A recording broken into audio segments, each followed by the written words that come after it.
Hey everyone, welcome back to my channel. Today we're going to be talking about how to identify your ideal target audience and therefore identify your ideal client. Now, this might seem a little bit boring, however, it is the key to your success on social media and in your business in general. Because let's be real, not everyone's going to be your ideal target audience, and not every follower actually converts into a client. So I'm going to do a little bit of screen recording for you and walk through this together. But the first thing that we're going to do is actually identify what your target audience looks like. Now, I need you to be specific. Anyone who's attended a workshop of mine already knows who my ideal target audience is. You are 32 years old, you were a mom who is either on mat leave and doesn't want to return to work, so she started her own business, or you're looking at rebranding as an already existing small business. Her name is Gertie. Told you have to be specific. Think about what drives them. What do they want to see when they come online? What problem of theirs are you trying to solve? What's their income level? What do they do for fun?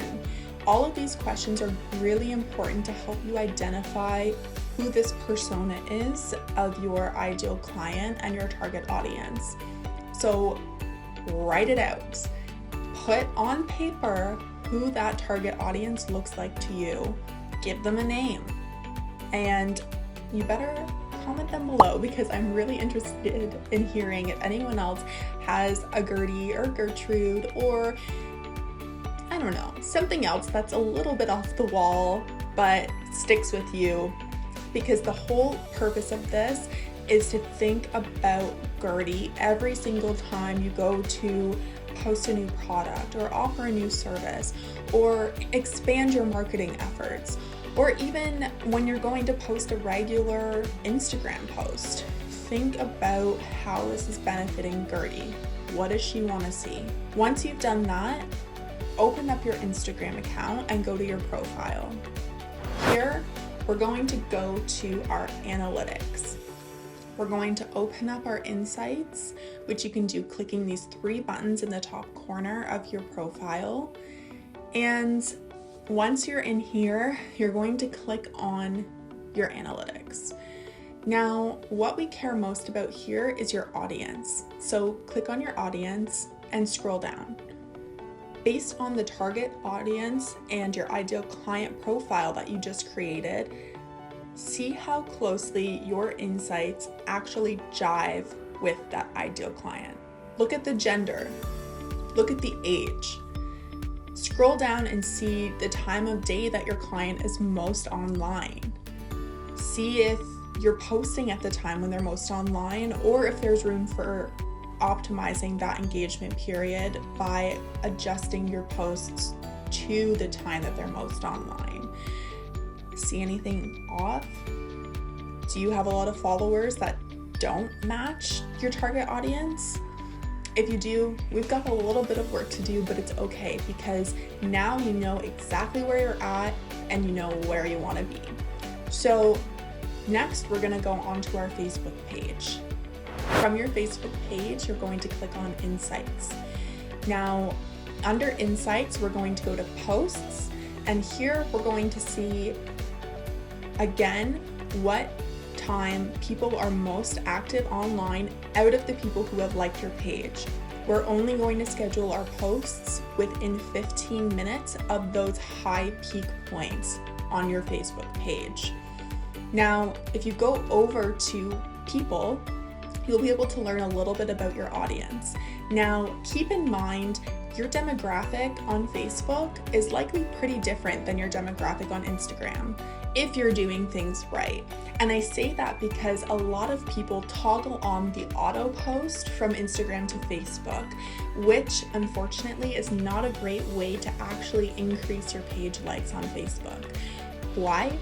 Because you're not providing any incentive for people to actually follow you on Instagram who have already liked your page, or people who have already liked your page to follow you on Instagram, because unfortunately, they can get that same content in one location. Why would they want to see duplicates? So tailor your content to the platform. Instagram is highly visual. Showcase your projects, showcase your product, show some behind the scenes. Keep in mind that Instagram is tailored towards a younger demographic. If you're looking more at Facebook, your demographic is likely older. For example, Instagram is not super link friendly. So on Facebook, you can showcase your blog posts, industry news, anything that has a link that unfortunately Instagram is not great at incorporating.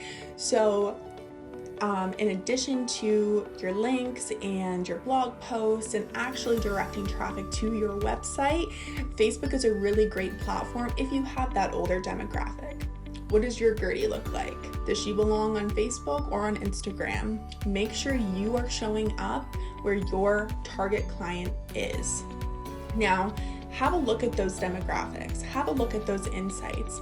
Are they matching up with your target client based on this profile you put together? Is your target client on Facebook or is she on Instagram? What are your insights telling you when you're looking through your analytics? Keep in mind that Facebook, of course, is always going to skew slightly different. You're also probably going to attract more men on Facebook than on Instagram, but keep that in mind when you're deciding where to show up to reach your target client. That's all for today's video. Thank you so much for joining me, and please be sure to turn on post notifications, subscribe to my channel for more small biz tips and digital marketing, and I'll see you in the next video. Bye.